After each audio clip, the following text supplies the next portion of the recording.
Kutoropito yake Mwari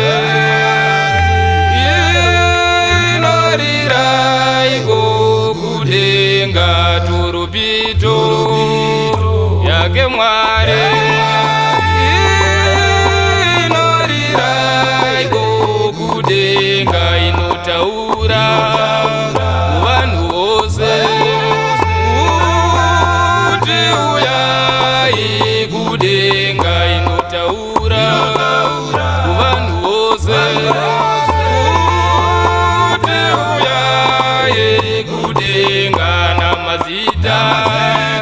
edu tose achadaidzwa kudenga, namazita edu tose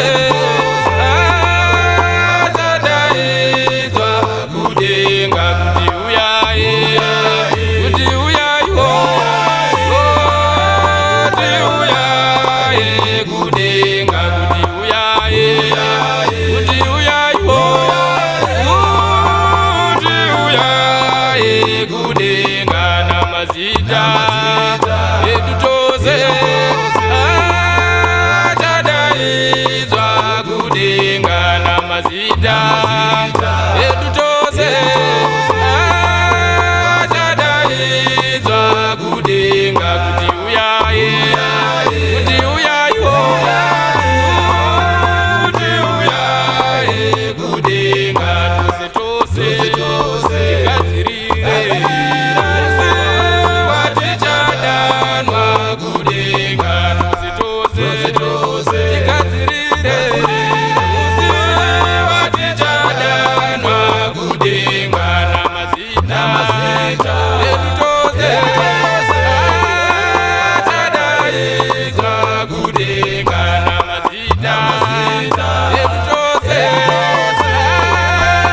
achadaidzwa kudenga, kuti uyaiwo, kuti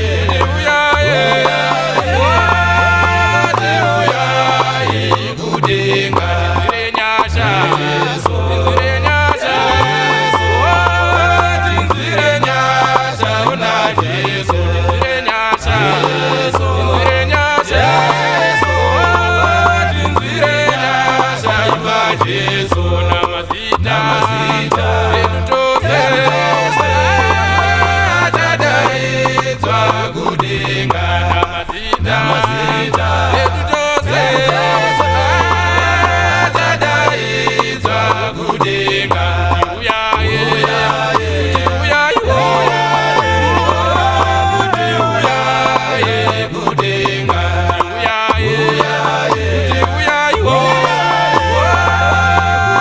kuti uyai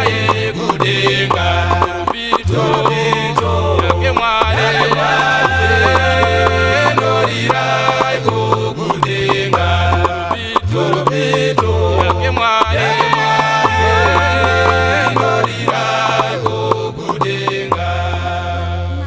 Production.